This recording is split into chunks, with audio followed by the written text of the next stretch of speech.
Hello and welcome to Audiobook Connection, behind the scenes with the creative teams. I'm Becky Parker Geist and I'm your host. Audiobook Connection is your place to learn about the audiobook creative process and for authors to learn valuable tips on producing and marketing your audiobooks. This podcast is sponsored by Pro Audio Voices, helping great stories come alive through audiobook production and marketing. Welcome again to Audiobook Connection. I'm glad you're here with me today. We're going to talk today about leveraging a podcast. In other words, how a podcast can be used as marketing to help you achieve your goals. So first of all, having a podcast can be fun, and it can also be a real responsibility.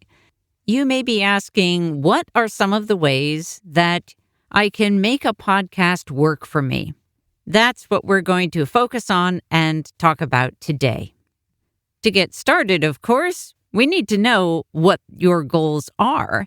And this is always, regardless of what we're doing, it's always helpful to know what the compass is, where the North Star is that the compass should be pointing to and leading you towards.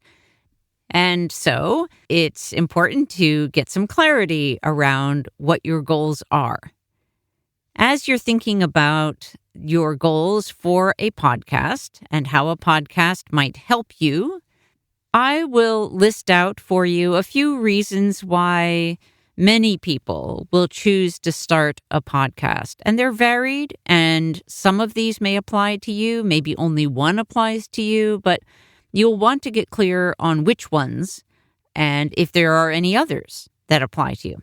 Okay, so the first is about sharing information, sharing your expertise and knowledge with the world because you have an important message and you want to make the world a better place, and therefore you want to share this knowledge that you may perceive as not being shared enough in the world today. That's a great reason to have a podcast.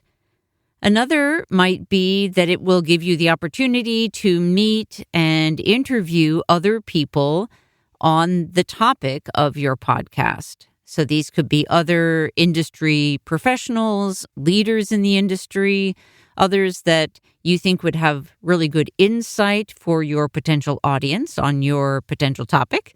And this is can be a great way to reach out and be able to meet people that might otherwise might feel awkward to reach out to. But when you have a podcast, it gives you a way to invite them into something that will be helpful to them as well. Another reason might be building your platform, whether as an author or as a podcaster or as a leader in some other way. And another might be that you want another channel where you can monetize your work. Now, a podcast can be any or all of that. So let's jump in.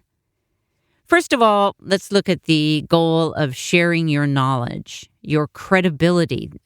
Sharing your knowledge generally, as no matter where you are, will build your credibility. And many authors who are business owners will actually write books also as a way to demonstrate their expertise, their knowledge, to share it with the world. And that helps to also establish them as credible sources of this information and this kind of leadership. You are very much so sharing who you are and the kinds of things that you know about. So that is a great reason to have a podcast. When you have a podcast and you want to build it so that more people are being reached with your podcast, one of the great ways to do that is to invite guests onto your show. And these would be typically people in your industry or people who are somehow related to your topic that you think that your audience would find helpful to hear that conversation, that interview. So you can ask that person questions that are going to draw out from them valuable content to share with your audience. And by interviewing people, you have a really wonderful opportunity to expand your own network, to get to know new people, and to also build your credibility in the eyes of your colleagues. If there's somebody that you think would make a great guest on your podcast, but you maybe feel either intimidated at asking or just shy about asking them to, connect with you, having a podcast is a great opportunity, because what it does is it allows you to reach out to them and say, hey, I really admire what you're doing, or I have a lot of respect for what you are doing in the world. I would love to have you on my podcast. Now, not everyone is going to accept every offer to be on a podcast. And generally, when you're just getting started out, it's a good idea to start with people who you feel more comfortable with, or sort of easily relatable, maybe about as well known as you are. All of that's good. It will help you to build up your confidence and your skills in interviewing people. And then gradually, as your platform grows, then you will also be more attractive to people who are already being interviewed on podcasts with a bigger audience. So think of it like, sort of like a staircase. You're just going to kind of work your way up. And it's not about the value of the people. All people are valuable. It's about building your own comfort level, developing your skills, and doing that with people that you are already comfortable with. Another really great aspect of having a podcast and inviting guests that you can interview is that they can share. They have a natural interest in wanting to get the word out about the interview that they have participated in. So if they've been interviewed, they're going to want to share that with their network of people. That's great for you because it helps you to expand your podcast reach and your audience reach. And there are definitely ways that you can make that whole process of them sharing easier, which means they're more likely to do it. People are busy. And if you have a strong desire to have them share the podcast that you have, where you have interviewed them, then it makes sense for you to make it as easy as possible for them to share information about that podcast episode. So some of the ways you can do that, you can prepare some sort of template posts. Make sure you include things like the link to the episode. That's a really good one. But then also you may want to include some hashtags that would be appropriate. So these are just some ways that you can make it easier for them once they have been on your podcast.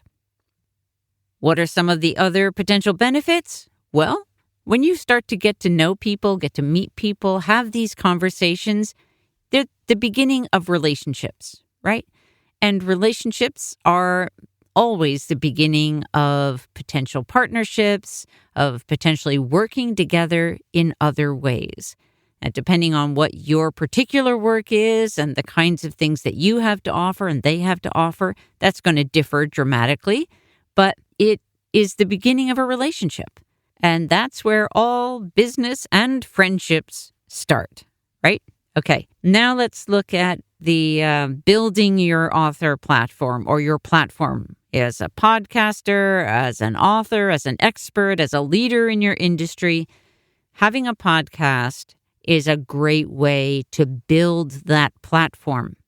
What I mean by that is you are putting out a platform of content that is valuable and evergreen in the industry, unless you're doing something that's very current events focused, which may mean that it becomes, like if it's news, then those tend to not last as long because in terms of the episodes and the content, because things move on and, times change and there's new news for people to pay attention to. But for most of us, when you have podcast episodes, that information just stays out there and is available like a giant online library. And people access this library, and this is how they become interested in what you're doing and to learn more about you and to become a part of your following and your audience. And so that is the platform is sort of that, what I consider the platform sort of that body of content connected with the audience that is following that and interested in that.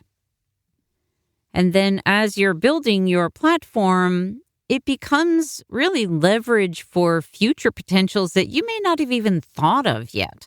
Things that are going to come down the road later, partly as a result of the conversations that you're having, perhaps.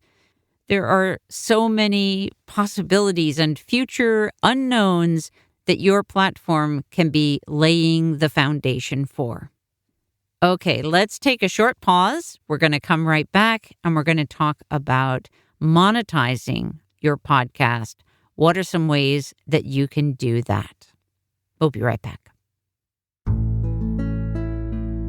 Are you considering starting your own podcast or already have a podcast that you'd like support with?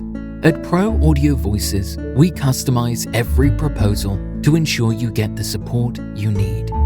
Want social media support to get you launched and rolling with a fast-growing audience? No problem. Need a podcast manager to keep you on track and manage all the post-production and posting of each episode? We've got you. Looking for guidance or a mentor to ensure your growth? At Pro Audio Voices, we're committed to your success. Schedule a call with one of our team to discuss your podcast project today. And we're back. So let's talk about monetizing. This is a question that a lot of people ask me. They want to know, well, how can I make all of the work pay off?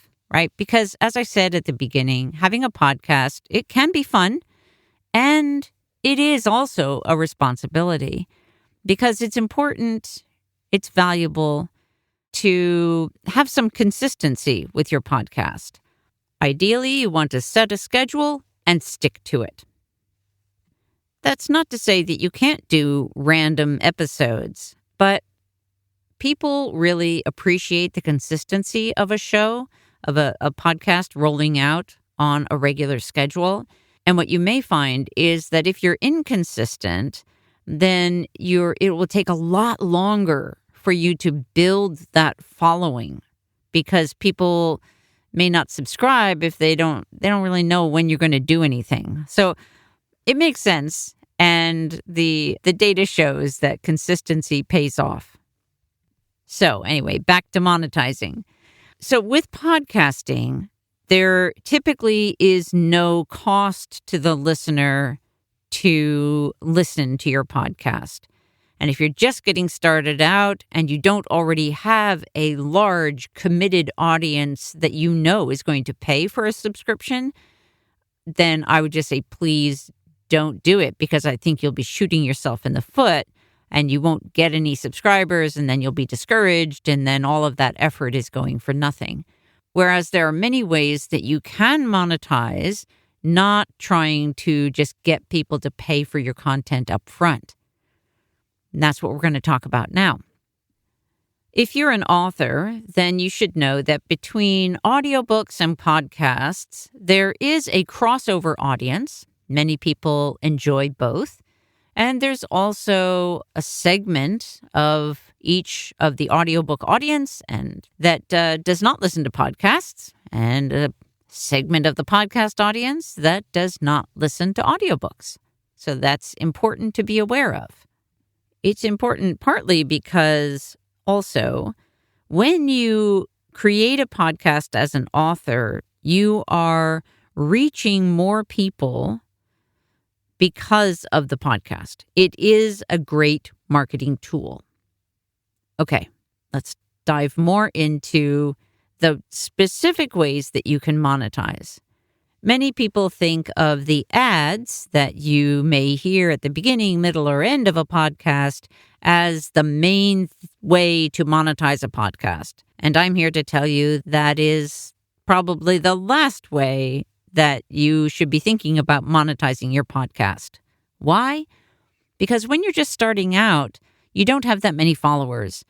And with those kinds of ads that you typically hear in those placements that may not sound like they're related at all to the podcast itself. Those require a massive following in order to start really paying off. So if you're just starting out, you're really not going to see any return. And if you allow those ads to be placed at some point in your podcast, then it could just be a negative thing that you're delaying your listeners really getting right to your episode because they have to wait until the ad plays through.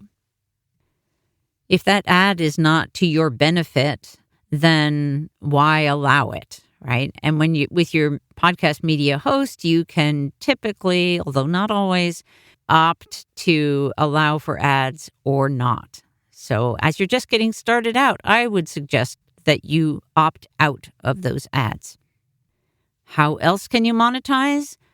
You can ask people that you know, maybe businesses that you know, who might be interested in supporting you, who care about what you're doing, who want to support you, and may want to reach your target audience as well. So it may be beneficial to them to be a sponsor of one or more episodes, or like of your show, or of one or more episodes, and so that they can reach your target audience. And how would they be reaching them? Through you thanking your sponsors, which is always an important thing to do. Thank your sponsors when you have them. So when you thank them on your show, then you're giving that visibility to those people or businesses who may be interested in reaching your audience. Or they might just really care about what you're doing and want to help you out. But they'll only know that you need their help if you ask. And there's nothing wrong with asking. And there's no set amount. Like sometimes people will say, well, how much should I ask for a sponsorship? Ask for what you need. Start there. And then be open and negotiable to whatever makes sense for them to contribute. As your podcast grows, as your reach grows, then if you're starting to establish some rates of sponsorship, then you can start to grow those as well. Very similar to sponsorships is asking people, same people or businesses that you may know who may want to literally place an ad on one or more of your podcast episodes. And it may be, again, they're trying to reach your target audience and they see that as an opportunity. And it might be for their own business, something, a product or service that they offer, or maybe that they want to do it because they're eager to spread the word about a charity that they really care about. So that's a way that they could support you and also support some charity that might be a good matchup for the audience that you are reaching out to. Many podcasters also use the Patreon platform as a way to ask for ongoing subscriber kind of sponsorship, patronage. And the thing to know about that is that you usually want to offer something special for those folks. And that could be something like that they get access to the podcast before anybody else. It could be a monthly Zoom call that is just for your Patreon sponsors. Or maybe you have a Discord channel or some other kind of private group that you would like to invite them to. So there's lots of different ways to approach that. Patreon accounts, subscriberships typically are starting at $5 a month, which is generally pretty accessible and manageable for most people. And then I saved what I consider sort of best for last and my favorite thing, which is to advertise on your own podcast, your own stuff. If you're an author, then that could be not only your audiobooks, but literally every format of every book. If you have some kind of additional service that you offer, if you're a coach, for example, or you do some kind of consulting, you can advertise that. If you sell other products, maybe it's merchandise that you have that's related to your work, you can sell that. And whether you're an author or not, if you have other services or products this is a place where it's appropriate to let your followers know about it. And so these ads that you would create for your own podcast can be placed either at the beginning, at the middle, or at the end. And the beginning and end ones are more often after the intro or before the outro of the podcast. So you can use those placements to let people know about what else you have to offer. And so as we wrap up, just to circle this back around to the beginning, the first thing to do is to establish and think about what your goals are for a podcast. And if you would like to discuss that with me, I would encourage you to book a discovery call with us at proaudiovoices.com. You can just click on Get Started and a calendar will come up and you can book a call so we can discuss how it might work for your podcast, what it is you'd like to do. And remember that there are all different kinds of podcast potentials, whether it is a serialized version of your audiobook, or you as an interviewing host, or you as a single person sharing what you know about a particular topic, or whether it's characters from your book being the host and interviewing people on your podcast. There are so many ways that we can bring a podcast to life in really fun and engaging ways. Thanks again for joining me today. Thanks for joining us for Audiobook Connection, behind the scenes with the creative teams. Please take a moment to subscribe at audiobookconnection.com. The podcast is sponsored by Pro Audio Voices, helping great stories come alive through audiobook production and marketing. Learn more at proaudiovoices.com. Again, thanks for being with us, and please join us next week.